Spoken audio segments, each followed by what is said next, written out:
Good evening, everyone. I'm Laura Ingraham. This is the Ingraham Angle from Washington tonight. Tony the Tiger gets declawed. That's the focus of tonight's angle. All right, when Donald Trump's lawyer paid off a porn star before the 2016 election, Democrats were quick to infer that Trump himself had the intent to falsify records. They didn't care that hush money payments aren't illegal or that the president didn't himself order invoices to be labeled as legal expenses, which I still contend is entirely reasonable, by the way. But in their small minds, Trump was guilty before the jury was even impaneled. But how different their approach is with their demigod, Anthony Fauci.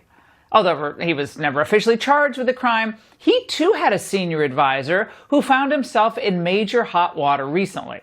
Emails revealed he deleted records and even used back channels to help Dr. Fauci keep evidence secret.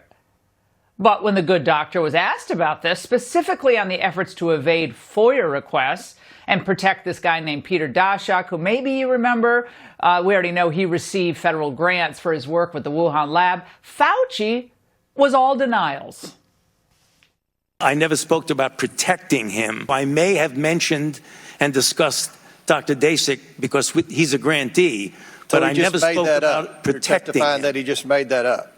Excuse me? You're testifying that Dr. Moran's just made that up. I don't know where he got that, but that's not true.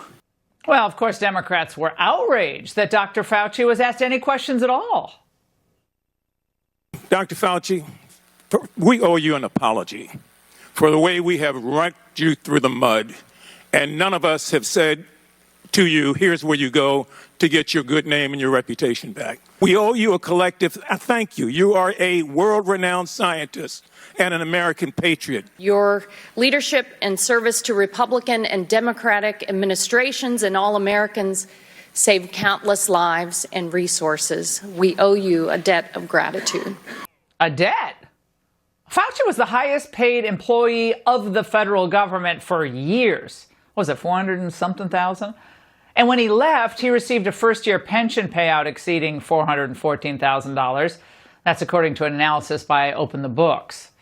Now, the angle, we have to pat ourselves on the back a little bit today because before anyone, we were focused on the Fauci game. Yeah, the game he was playing. This was way back in February of 2020, even before a pandemic was even declared, when Fauci came on the show and he seemed to go out of his way to give the Chinese the benefit of the doubt.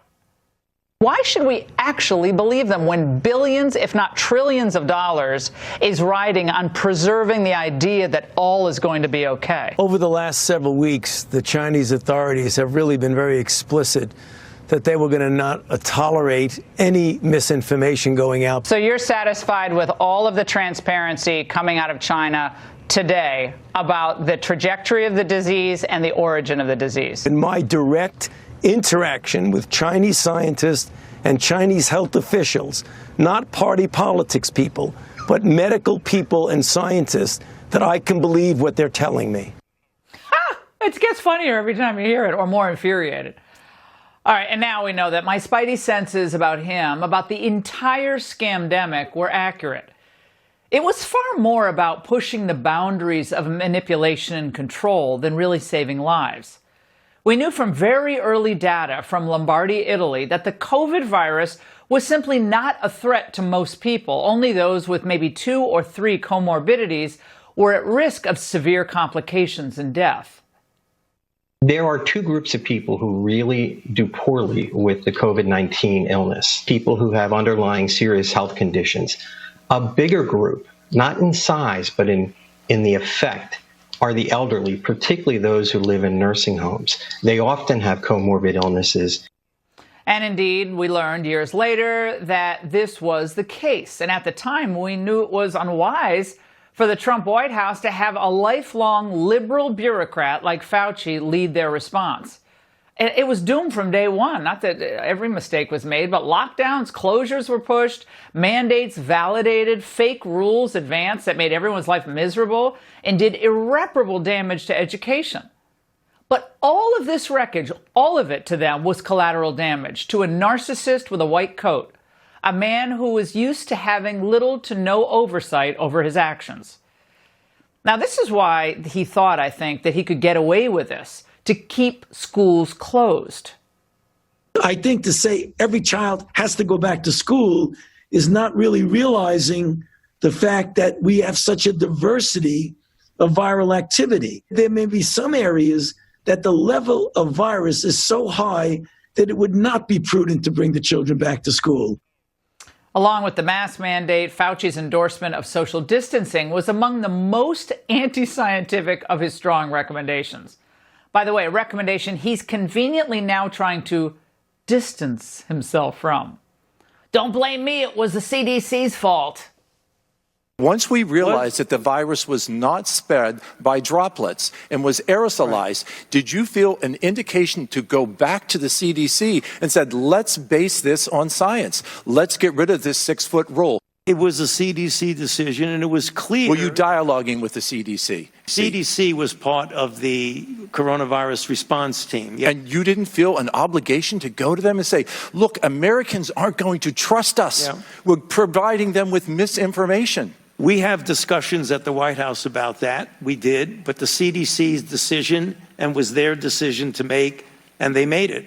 You didn't feel an obligation as the lead scientist at the NIH to challenge that? I've challenged the CDC multiple times. Publicly on this regard? Excuse me? Publicly you challenged them on the 6-foot distancing rule? It is not appropriate to be publicly challenging a sister organization. Do you agree? Wait a second. Not appropriate to challenge the CDC publicly? Really? He had no problem challenging the nation's chief executive officer, his ultimate boss, President Trump. I was put in a very difficult position that I didn't like, of having to contradict publicly the President of the United States. Well, I felt it was my responsibility, as to preserve my own personal integrity and my major responsibility to the American public to tell them the truth. Okay, it just gets better and better. Now, the truth is, we gave too much power to a power-hungry bureaucrat with a fancy title and almost entirely abandoned true scientific principles, the Constitution, and common sense. Now, beyond the social distancing farce, the truths that guy abandoned or downplayed. Cloth masks don't work. Viruses attenuate. Natural immunity is real. Mandating experimental shots that don't prevent transmission is unconscionable. Children need to be in school. China can't be trusted. You can't leave the liquor stores open and close the churches, Tony. And finally, we have a First Amendment. Ever heard of it? But even today, you sense that Fauci wishes there was more, not less censorship. There is so much mis and disinformation around that we've got to do a better job of reaching out and trying to get the correct information. But that's difficult when you have a very energetic group of people continually spreading mis and disinformation. Inconvenient First Amendment. After all that we have learned about the virus, the true lethality, the alternative and expensive treatments, the harm done to kids, one would think that Tony Fauci would show a little bit of humility, even a little bit, but no. If he had his druthers, I think he'd still have rolling lockdowns. One of the things that was really a problem with the response was the degree of divisiveness that we had in the country about a lack of a coherent response, where we were having people, for reasons that had nothing to do with public health or science, refusing to adhere to public health intervention measures. No, they all didn't listen to Tony. They wanted to actually survive. Well, perhaps the best comment on the Fauci reemergence was from Clifton Duncan on X. He wrote, "Your business went under while Fauci went to baseball games. Your mother died alone in a nursing home while Fauci did photo shoots. Your child hanged themselves from despair while Fauci hobnobbed with celebs. People got divorced. People severed lifelong friendships. People lost decades-long careers. People were trapped with abusers. People overdosed and killed themselves. People lost out on proms and graduations. People lost loved ones that could have been saved. People are injured by a shot they didn't want, all because we decided to trust the science, that, of course, being Anthony Fauci, according to Anthony Fauci. We can never, and I mean never, let happen to this country again what happened under him. We're going to be paying for the Fauci effect for a generation, perhaps more. His imperiousness on the Hill today is simply further evidence that he was the wrong man at the wrong time to help formulate a common sense plan to deal with the Wuhan flu. And that's the angle. All right, joining me now is Congressman Brad Wenstrup, chair of the House Select Subcommittee on the Coronavirus Pandemic, and Dr. Peter McCullough, internist and cardiologist. Congressman, let's start with you.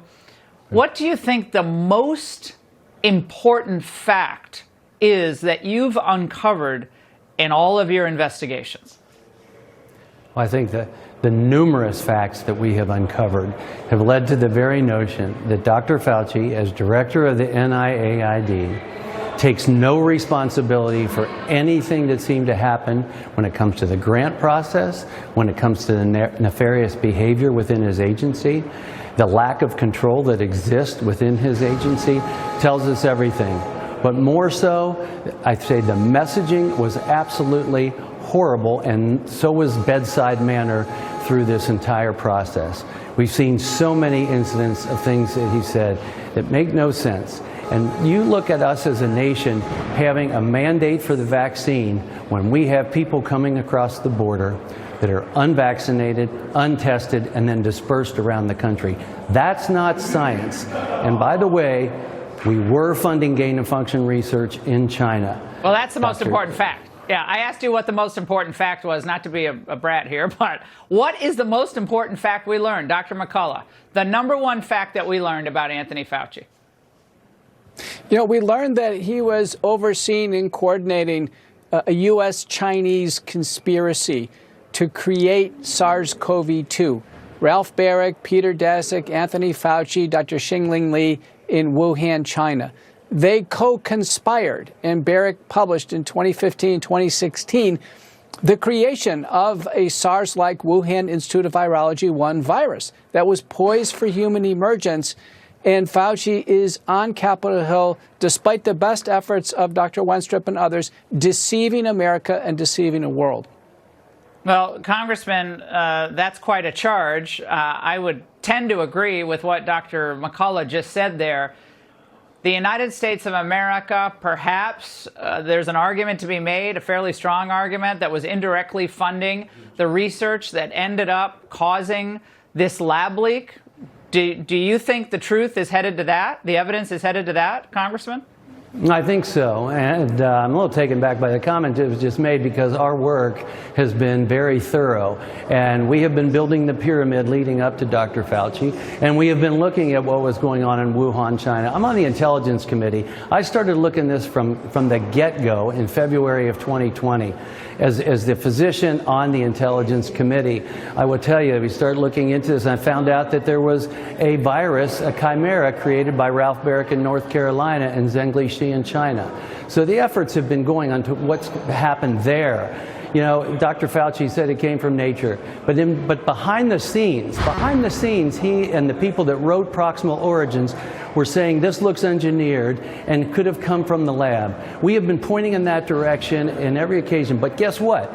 We are probably never going to get the definitive answer unless somebody speaks up in China, and if they do, they probably won't survive very long. Well, Fauci denied a lot of things, but at least he admitted one. Watch. Mask mandates for children under 5, there's scientific evidence supporting that? There was no study that did masks on kids before. You couldn't do the study. You had to respond to an epidemic that was killing 4,000 to 5,000 Americans. Dr. McCullough, you and I talked about the masks, I think in March of 2020. They had already done the influenza study that was on the CDC's own website that showed that cloth masks didn't work. So then he's like, oh, well, we didn't have a study. They didn't have a study for social distancing. Congressman Wenstrup has exposed all of this.